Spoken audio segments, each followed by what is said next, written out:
Hello, everyone, and welcome to another edition of the Two World Podcast. I'm one of your co hosts, Jacob, and I have with me today one of my other co hosts who is. I am Barney. Barney and I are really excited to talk with you today about video game music. And this is something that both Barney and I are really interested in. It's a hobby of ours to play video games and to enjoy different facets of video games like art and visual design.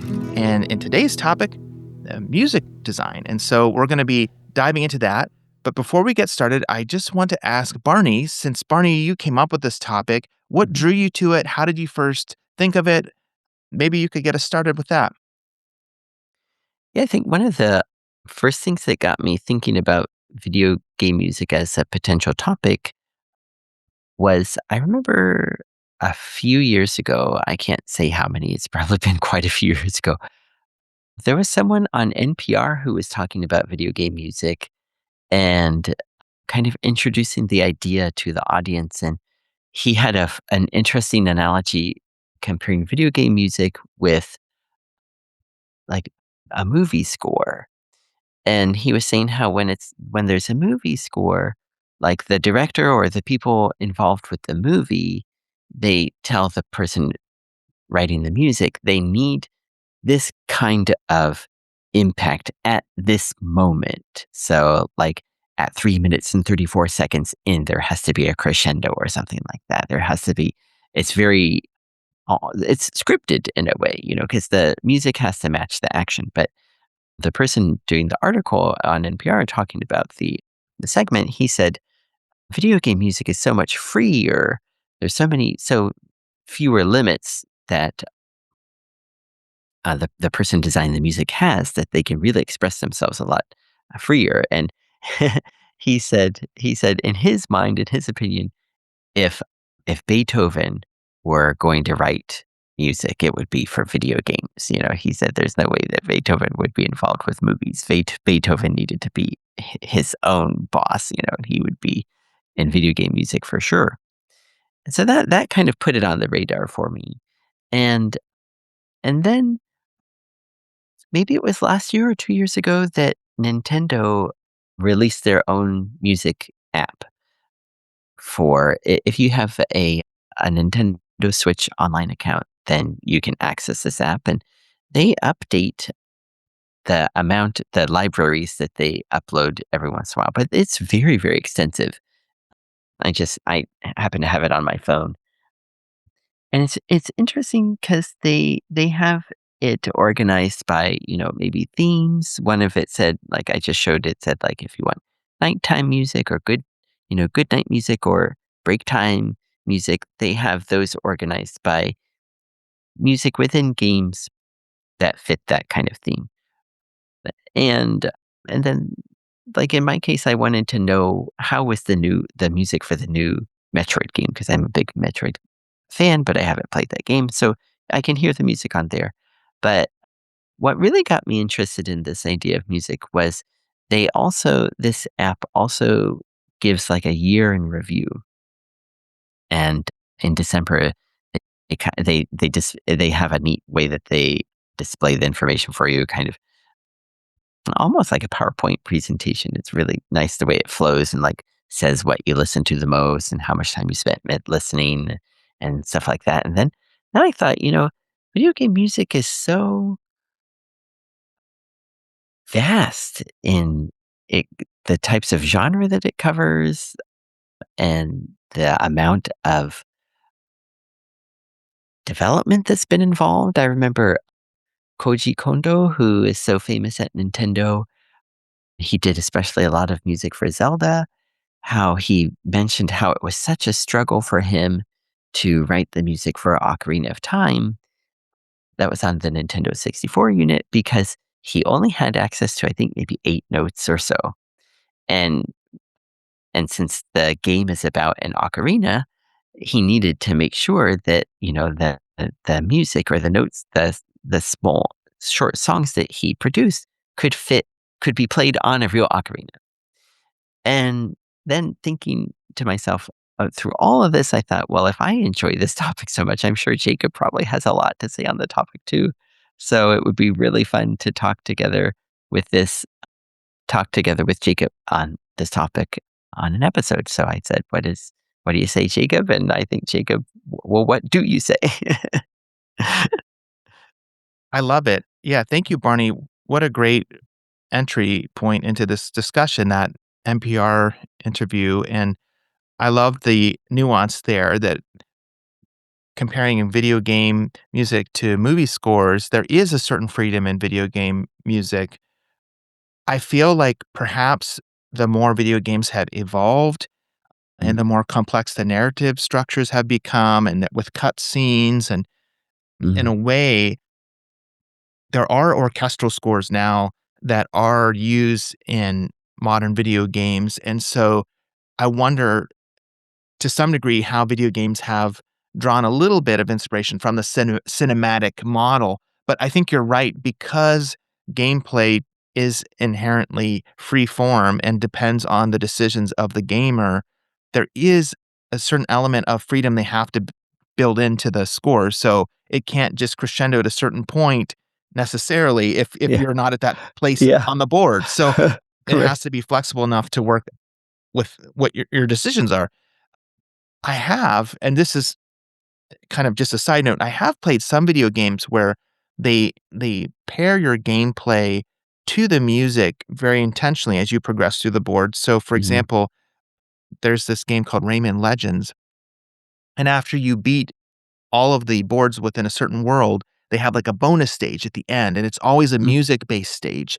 And as it's a side-scrolling platformer, so as you progress through that final bonus stage after each world, it links the beats of the rhythm of the Oh, drum and the accents of the music to your progression. So if you slow down, the music will almost stop, and as your character moves, it'll like continue on again.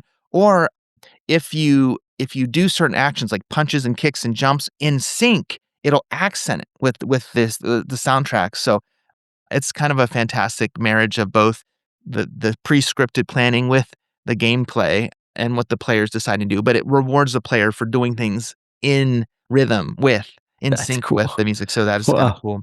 Yeah, but just to take a step back and think of the bigger story of video games, I would like to think a little bit about the early era of arcade games and of home console gaming. And so in that experience, they were trying to create music that would be pleasant, that would draw somebody in for bursts of gameplay, shorter experiences where they're popping in quarters if they're in the arcade, or if they're at Mm. home, if they're sitting around the TV for a more quick, short experience. And so, in that sense, they had to be songs that were quick and simple. And I guess in a way, the hardware that they had at that time could only Mm.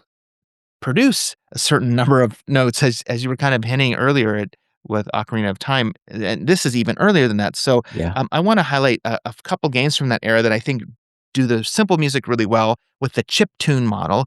Sometimes those old early songs, the types of equipment they were made on that were referred to as chip tunes, and so this is a game here that I think is really fun. This is the cartridge of Frogger for the Mhm. Atari 2600. It was a really popular arcade game, and then they ported it Mm. to the home system here, and they brought the music over, and it truly enhances the gameplay. In fact, I remember seeing once on maybe it was Google Play, that they had an imitation version of Frogger that was mimicking the gameplay almost exactly to the original, but it didn't have the music. And Uh, I tried playing it and it was so boring. And I was like, oh, it's just not the same. So, the music was very catchy. Dun dun dun dun dun dun dun dun dun dun dun dun dun. oh, Dun yeah. dun dun dun dun dun dun Dun, dun dun, dun dun, dun dun, dun dun, dun, dun. dun. Dun dun dun dun dun dun dun dun. Dun dun dun dun dun That's dun. right.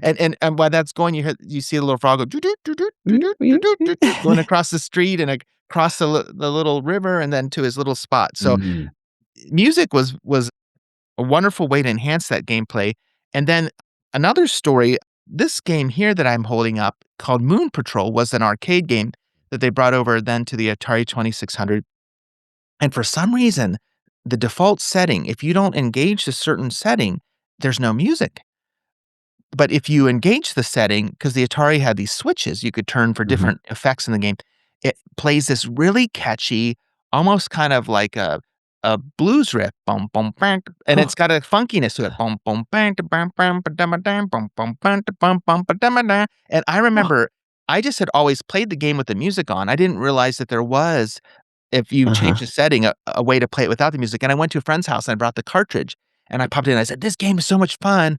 And we popped it in, and it wasn't quite so fun, and the music was off, and I said, "Well, where's the Oh, music?" You know, that's and so strange, yeah. we've I think we were able to figure it out, but anyway, so music can really enhance the gameplay of these Mhm. early games, these simple chip tunes, and they matched so well the behavior and the jumping and the action of these simple action Mm. games. It mapped really well onto that. So that was that early Atari era and Mm. arcade era. But then I think things went to a whole new level when games moved away from the arcade model of quick bursts of Right. gameplay to a more extended adventure.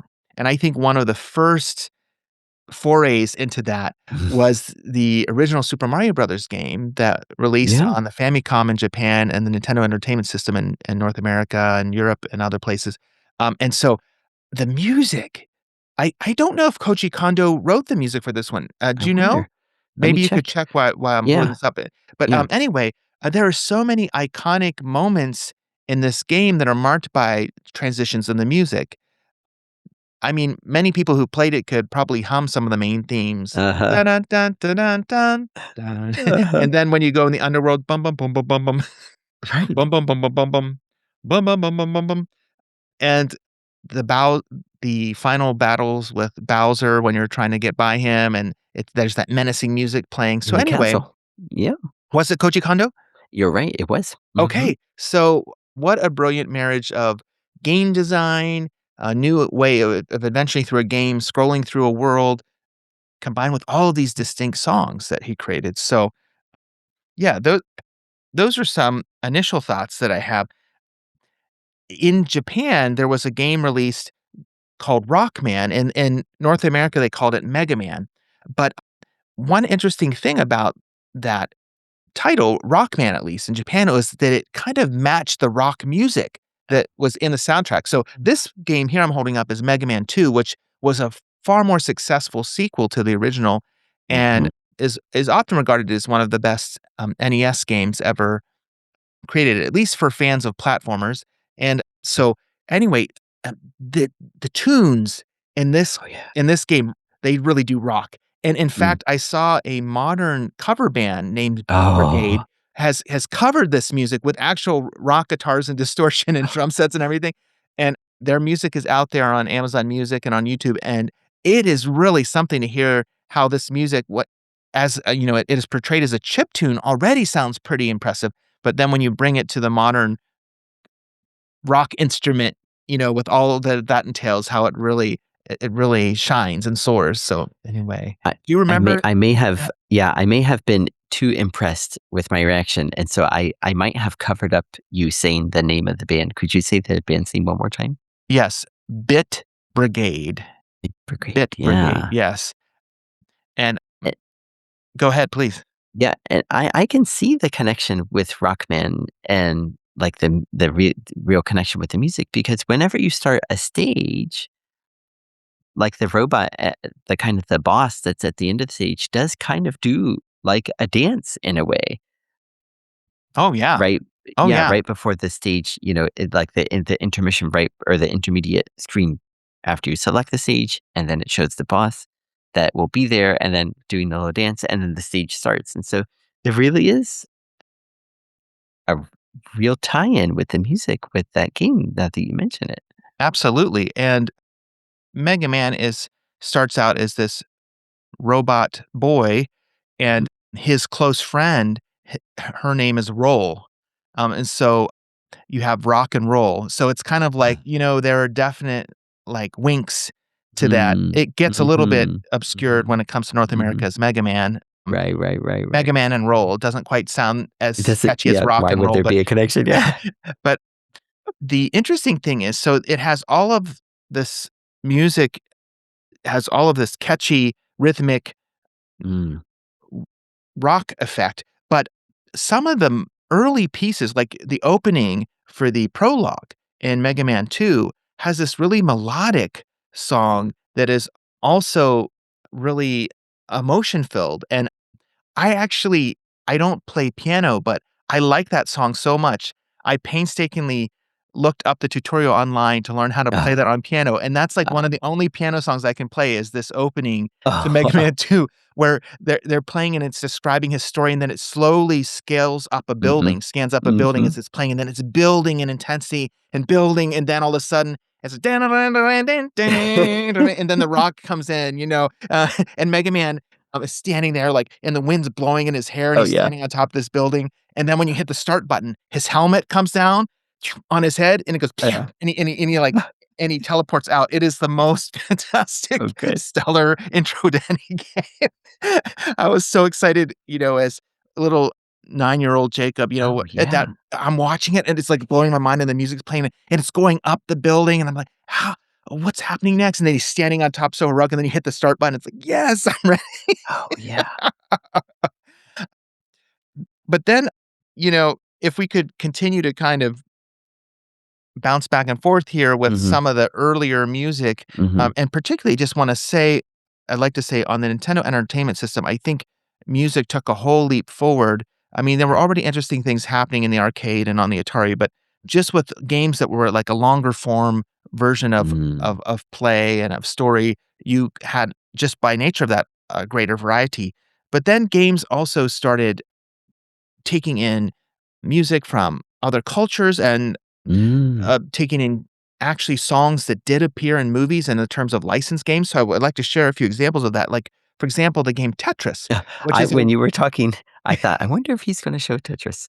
yes, of course, because, it being designed by, was it Alexei Pajitnov, I think is I'm trying to remember the Mhm. pronunciation of his last name, but a programmer who was living at the Soviet Union at the time. Right?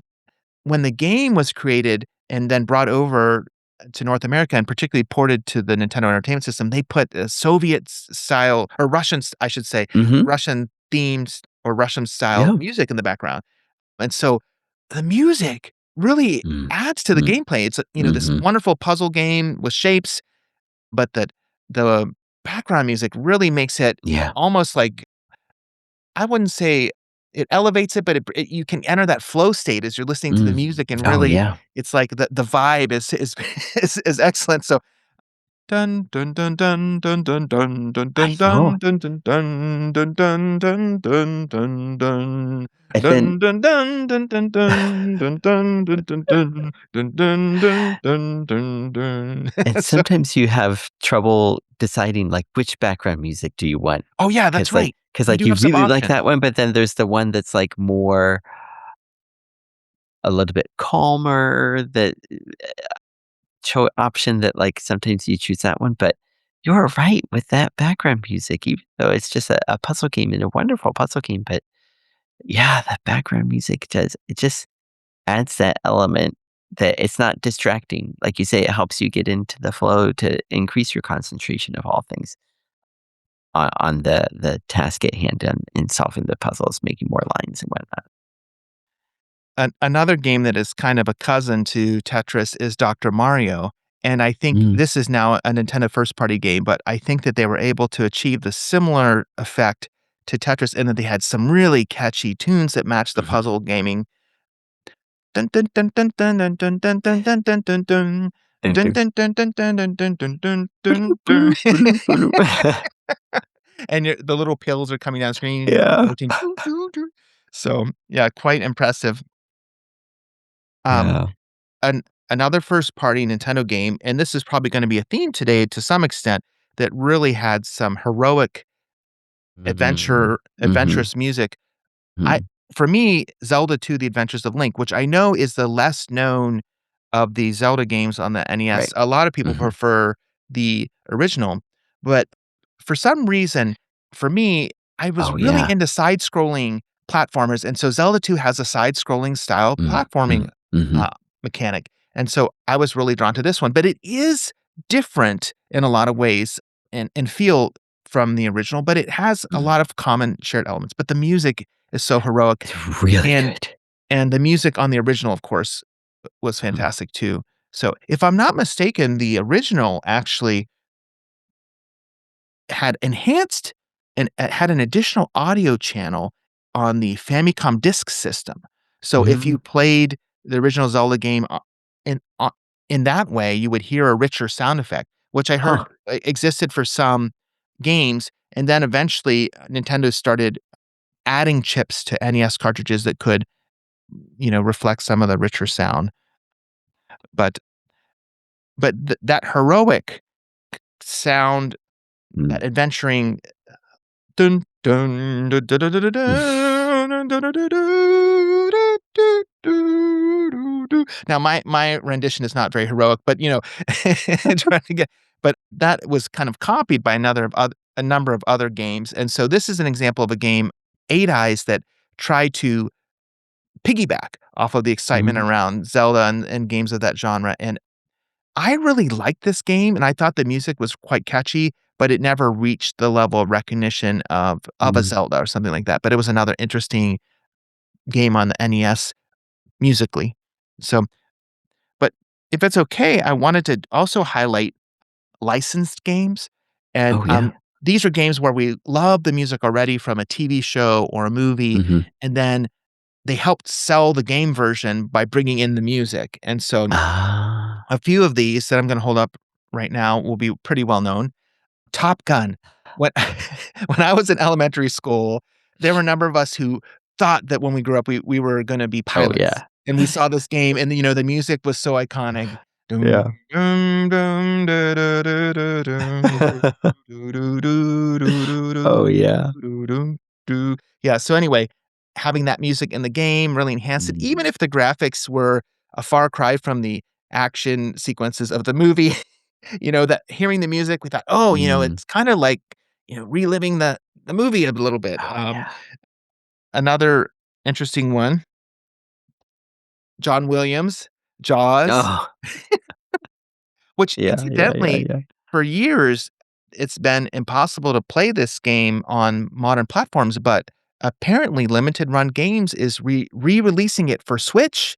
Oh, So if oh, there are any wow. people who are interested, who are out there that wanna play the NES version of Jaws, it'll be coming soon to Switch, if not already.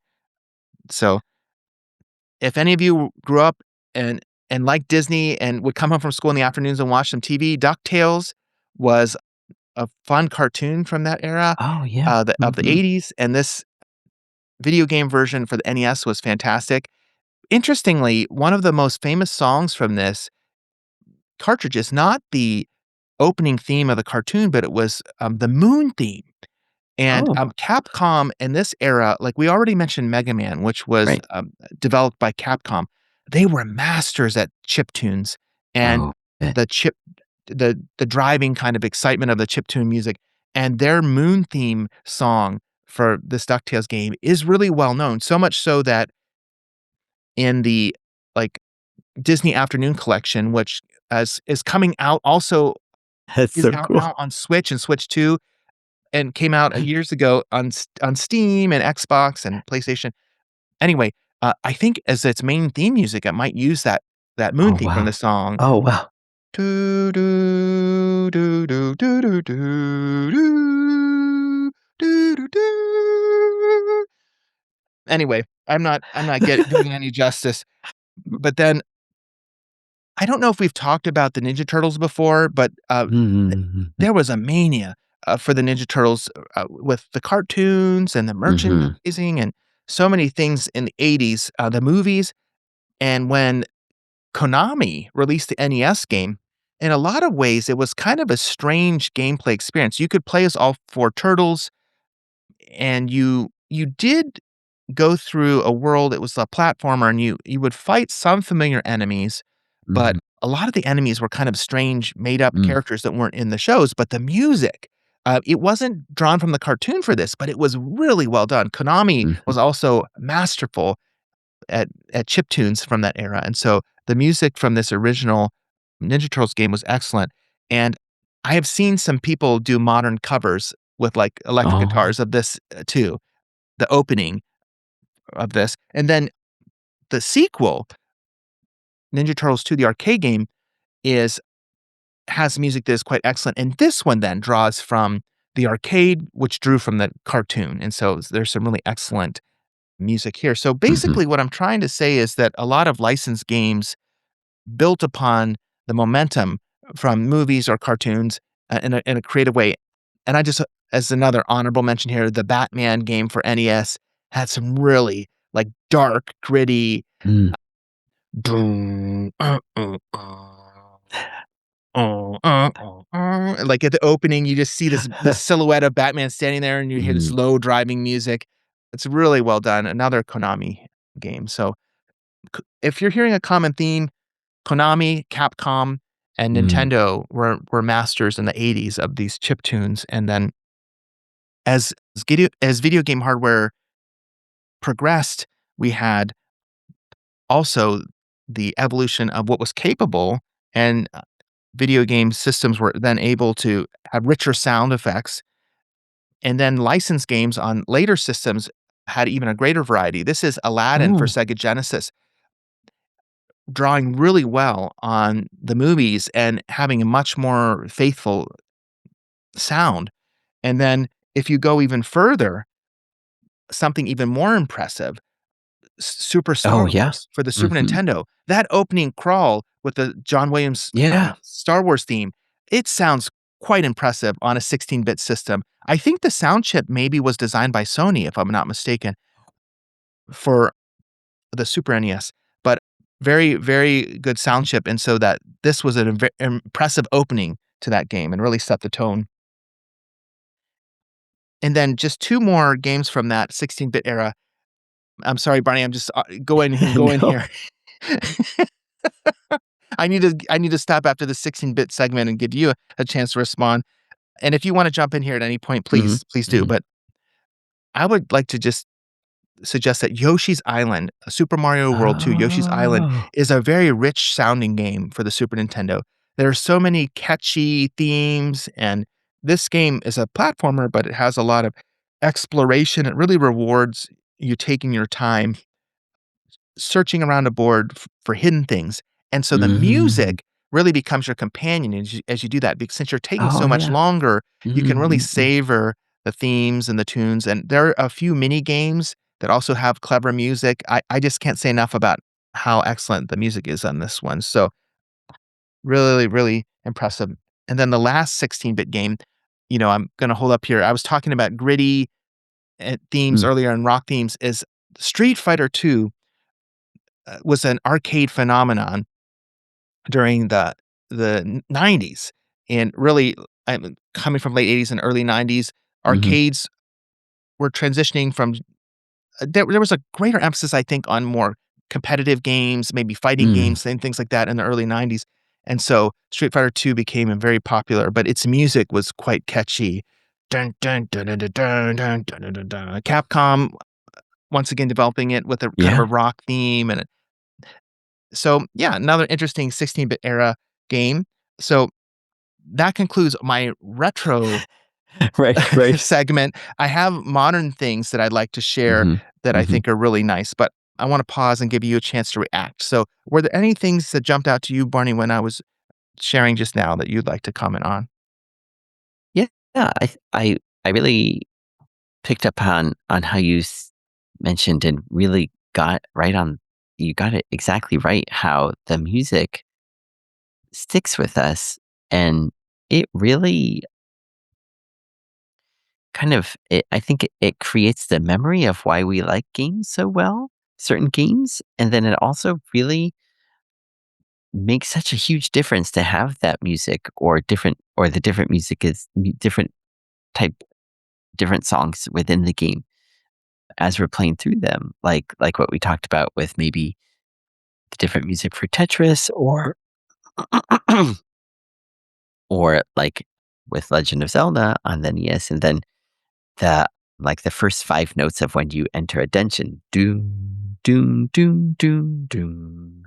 That Oh, one yes. that just Yes. connects with everyone right away. If you go to someone our age on the street and do those 5 notes, they'd probably know exactly what, we're talking about, and on the other hand, I think that there are some games that, like, the less music they have is a big impact. Like, if you think real quick, if you remember real quick in your mind the opening of Metroid Yes. and how sparse that is, but doesn't it? And then the gameplay music is very, very good, a little bit, because it's and there's the action, but it's very, very toned down, and it really, but that helps immerse you into this world that we're going to be getting involved in on our mission in Metroid, and Yes. it's really a kind of, dystopian kind of place with,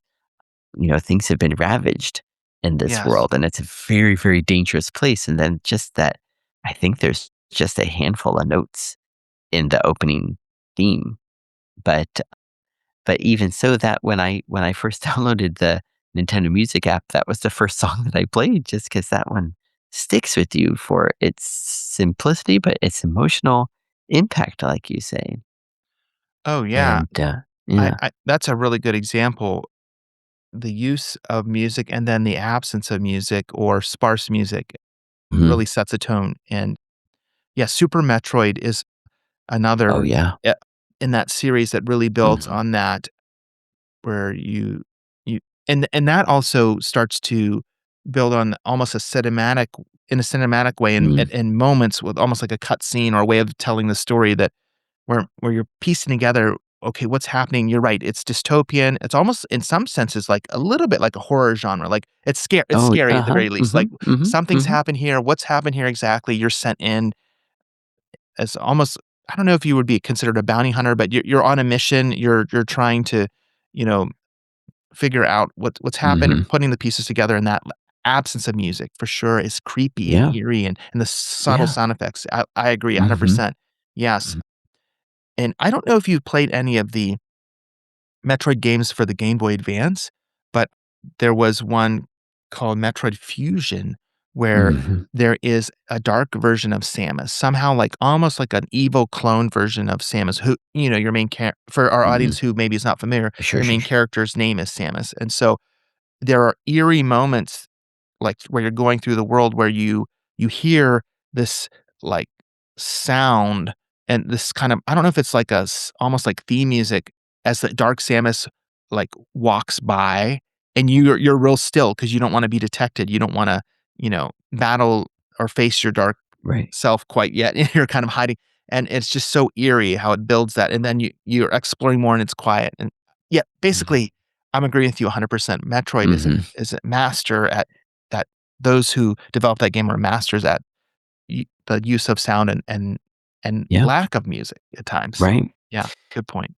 Yeah, and another great Konami game is the Castlevania series, Oh, yes. and Ooh, yeah, growing up or in university then, I got connected with a bunch of friends who also liked that game, and we realized that instead of so many rock and roll covers, there were a lot of, like, techno covers, remixes mm, of the songs, and mm, we really got so interested in all the different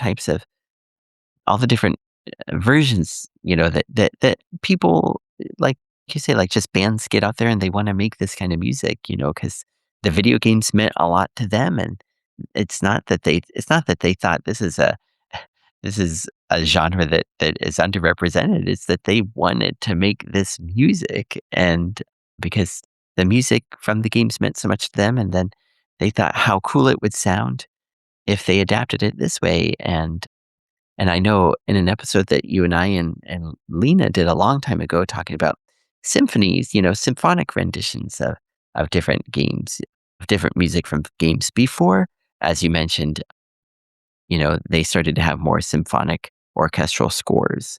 And then even, beyond cartridges, even DOS games had really great yes. music. I can think of the Sid Meier colonization game, which sadly he only ever did one of those, that had a soundtrack to it that was so great that, like, I even went out and got the CD for it because the music that would change, throughout the gameplay was so nice.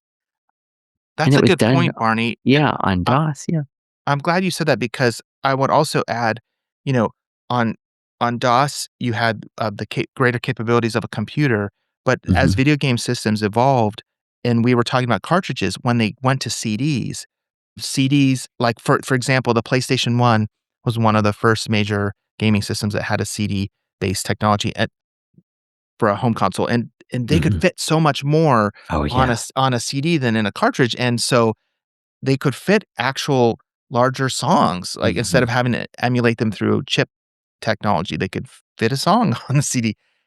There were sometimes the downside of that were longer loading times, but in terms of, like, the music that they could provide, it was yeah, mhm, that's a great point. It mhm, mhm. leaps and bounds, above what Mm. was available before. But it's interesting how some people do like a pixel aesthetic and they like a chip tune, like the actual Yeah, yeah. aesthetics and the sound of the older games. And so, sometimes you'll hear people say, particularly some of the early attempts at going from like a pixel based graphic to a polygonal base. Mhm, Some people say, oh, those earlier games didn't age as well as some of the older games for today's systems and today's screens. So, like, some mhm, people mhm. prefer a Super Nintendo game to, like, certain PlayStation 1 games because of that. And I Oh, but I know that we're getting into the weeds a little bit because 'cause we're talking about the music mm. side, and I think Right. most of the music was pretty solid that was coming out on it was very nuanced and interesting. Well, would you wanna talk a little bit about orchestral scores and Mm, maybe if I could, I'm just gonna ask your opinion about recent Zelda entries. So I'm just gonna hold up here quickly the this is the case for Breath of the Wild on Nintendo mhm, Switch, and then I'm gonna hold up the case now for Tears of the Kingdom also on Nintendo Switch. And these games are phenomenal open world games, but the music is mhm, incredible. Hannah and I love to listen to the Nintendo Music app on the way to school and back, and we have mhm, listened to the Breath of the Wild, Tears of the Kingdom soundtrack so many times. We've listened to before Nintendo had released their app, a musician had covered a lot of the songs from mhm. Breath of the Wild and put it up on Amazon Music, and we were listening to it then before Nintendo's music app. So, would you talk a little bit about, like, where music has come from and how far it's achieved in terms of the modern sound of these games, Barney? I'd love to get your take on that. Y Yeah,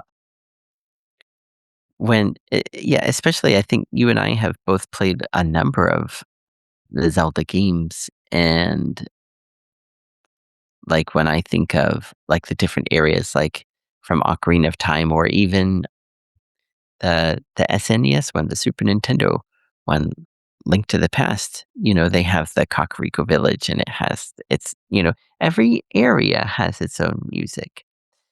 And then when you get into these towns and areas and regions in Breath of the Wild and then also in Tears of the Kingdom, and then each area also has its own music that kind of it's so subtle the way it just gets going, and then you notice that the music has changed, and it's so interesting, and it almost makes you want to either stay in that town or go visit that town again just to hear that music again. My Both of my kids, they tease me about how much I really like the Terrytown music, especially from Breath of the Wild, and I always, and then me too, I really like the adaptations. Like, you can find people who do just piano versions of the different music or, more, all different types of genre, all different types of music that they would use that theme to adapt to. But whenever Terrytown comes on, I just always tell them that they have to be quiet because I have to enjoy this music so much. But I didn't realize when I started playing the game, since it was open world, I didn't realize that I felt like maybe the music was more. in the background. Like when you're outside of the towns, there isn't so much music present as you're exploring, like through the fields and whatnot. And then so I thought, compared with, the first Zelda game or, Ocarina of Time, when you're in the field, when you're out exploring, the music is very, very present. But in these games, when you're out exploring, the music is less present. And I think maybe that's because with these games, they've added so much more ways hoping to connect with the world. Like if your character is too noisy, then people will recognize you. And so I think they want to help you concentrate more on what you're doing as the character, or you know, listening and being able to hear birds in the trees, if you're in the woods, or hear enemies that might be, a little bit far away. I think it was so interesting when they did a little documentary about coming up with the different sounds. They even thought of, how do we make the sound of this one creature picking his nose? What would that sound like? And they made a sound effect for that, and they made a sound effects for them snoring and things like that. So instead of the music in much of the exploration being the main thing, it's the sounds of the world that have such a big impact. And then when you get into a town or some location, then you get the music comes back in. And it's something that's so great to enjoy in those games, I think. Absolutely. I feel like I'm glad that you explained that the way that you did because we had talked about The Legend of Zelda earlier, and it's probably important to say at various points throughout its iterations over time, it has always had exceptional music, very creative, moving music. And just as the sound capabilities have increased of the hardware, the composers have risen to the challenge to meet that with new, full, rich music. So, Mhm. yeah, at each step, pardon me, at each step of its development, it's been fantastic. One thing I love about the the newest games that I was just highlighting, Breath of the Wild and Tears of the Kingdom, are some of the exceptional moments where the sound plays off of the visuals, and I'm thinking here specifically of Mm. the openings of each of the 2 Yeah. games. When Yeah, yeah. in Breath of the Wild, Link wakes up in this chamber, and he's been asleep, and you're trying to kind of figure out what's going on, and you get this Sheikah slate tablet that's kind of starting to give you some information. You kind of come out of this cave, and as you Oh, yeah. come up to the edge of this cliff, you look out over this great plateau, and the music and the Oh, visuals yeah. work together to create this impressive moment, like, this is Breath of the Wild, this is the experience, you're starting it now. It's like almost like the opening of a movie, Yeah. um, and that's a case in which the music and the visuals and the storytelling all just come together perfectly. And I think the same thing is true for Tears of the Kingdom when you're falling from the sky and the music's playing and you get this view of Hyrule from up from above and you get the opening of Tears of the Kingdom, it's the same effect, so they're just Mhm. masterful at at kind of wowing the audience and Mm. leading us into that sense of awe and like, "Wow, this is a massive story that's beginning, and I'm part of it," Mm. and Mm. really ushers you into that experience. Uh, since you had highlighted one of your favorite Zelda songs, I just wanna give a shout out to a song from Skyward Sword that Oh, yeah. I saw a cover of on YouTube where somebody used a harp and they sang to it. I think Wow. it's called Temple of the Goddess, if I'm not mistaken, Mhm. but Mhm. it's one of the main themes from Skyward Yeah. Sword, and somebody sang and played it with a harp, and it's so beautiful, and, so that's a little bit earlier, that's from the Wii era, but it's been Mhm. ported to the Switch, but that is another Zelda game that has incredible music, but, Yeah. I so, is there anything you wanna say about Zelda before I transition? Because I wanna make sure I honor, that Zelda if in case if our audience It hasn't could noticed, have I its think own, that yeah, that yeah, has a special place in yeah. both Barney's heart and my heart. I think Right. it kind of wins in terms of if we had to pick one Right. game series that whose music has been the most impressive throughout the years, I think that would be Mm, what I would say, mm, but, is there anything else you wanna yeah. say about that before I share a couple of others? Yeah, no, I mean, just like you say, that like each game was really impressive in its music. And like I've been going through Wind Waker again lately, and it has such a great music when you're sailing your boat during the daytime. But then during the nighttime, again, they give you that pause to help you feel nighttime when there's no background music going. Or, like you mentioned in Skyward Sword, there's one piece called Romance in the Air, and it's so beautiful. It's just so wonderful. And then they used that theme for the trailer of the game, and they included a part, this wonderful part nearer to the end of the game where Zelda says, she says, "I'm going to be going to sleep, and I hope that you'll be there to wake me up." And that message plus the music, plus the fact that usually it's Link, and then in this game as well, at the very beginning, it's usually Link who starts off asleep, at the beginning of the game, and someone is waking him up, and it's in this game, it's her letter that wakes him up at the beginning of the game, and then this last part, plus the music is just brings everything together in such a beautiful, beautiful way, and like this kind of like this types of music, like, you just hope that it'll be around forever, that you can share it with, your kids, and they'll share it with their kids. Because sometimes, I mean, the music is always great, but sometimes they just get it so great that you just don't even know what to say. But I think that there's a lot of those moments in Zelda games for me, and probably, and other people, but then many, many, many other games as well, for sure.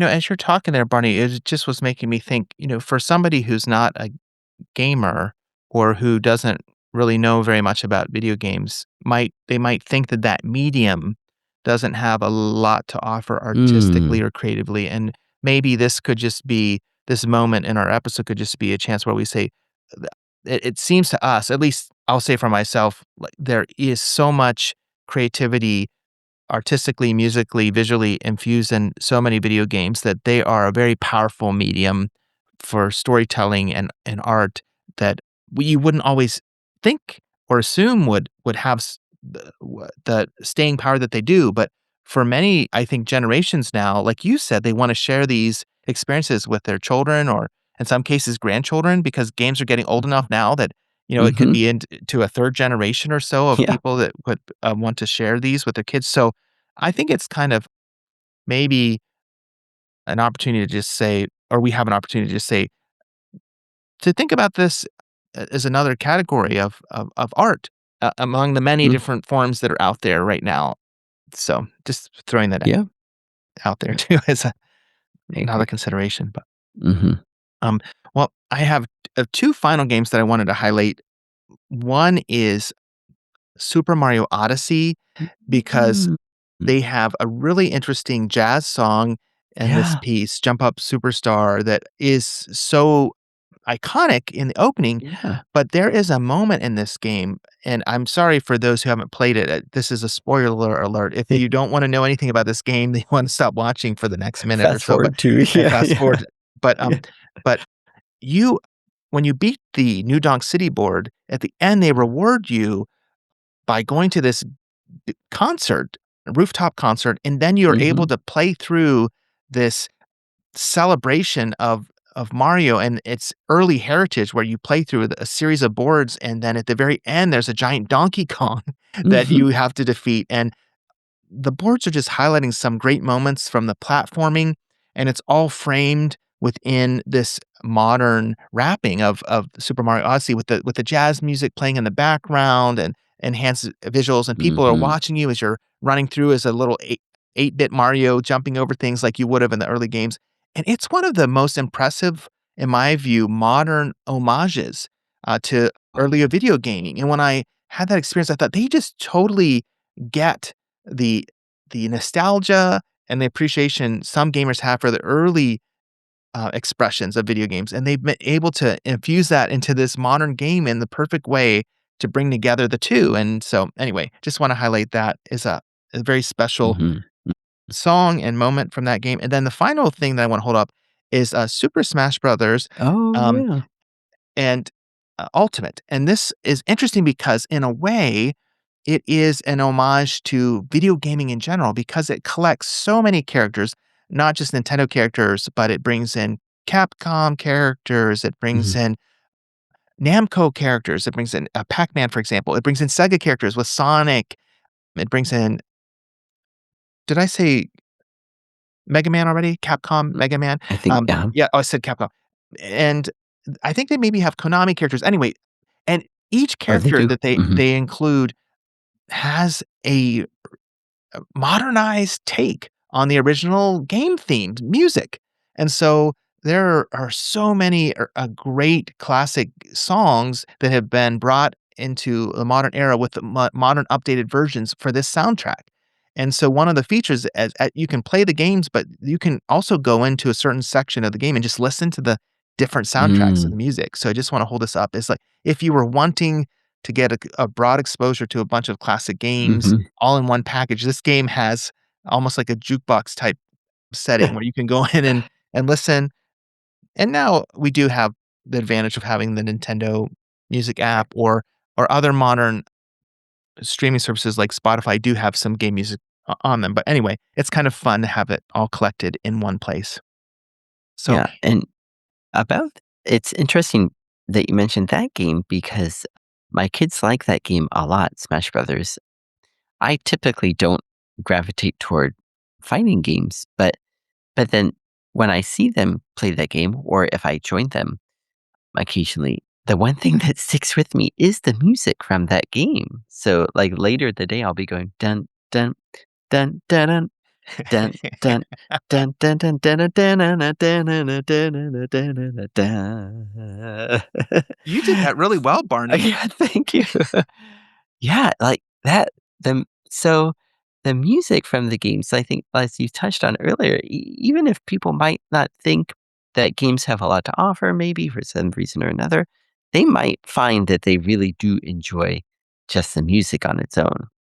Mm, Mm. good point. Yeah, and I think that is neat how people have made their own covers or their own renditions of different songs, like some of the video game music as on its own, like from Mario 64. I'm thinking of Dire Dire Docks or Jolly Roger Bay. It's very, very calm and peaceful. It's great for studying because it's not complicated. It's very subtle, and it just blends in the background. And then people do jazz versions of games and classical versions of games that it's great for background music. It's great for studying. I There's a YouTube video out there where someone is they hired a pianist for the wedding, and before too long, he just starts playing his own version of different video game music, but no one really notices what he's up to. They just think, "Oh, this music is so nice," but they don't realize that it's from this game or that game. So there there are a lot well, just as I don't gravitate toward fighting games, there are things from those games that I like the music. So if you might not gravitate toward video games, there's still things from it, like the art or, the drawing or the concept, or the story or the music that might draw you to it, I think. That is so well said, Barney. I couldn't agree more. That's a great point.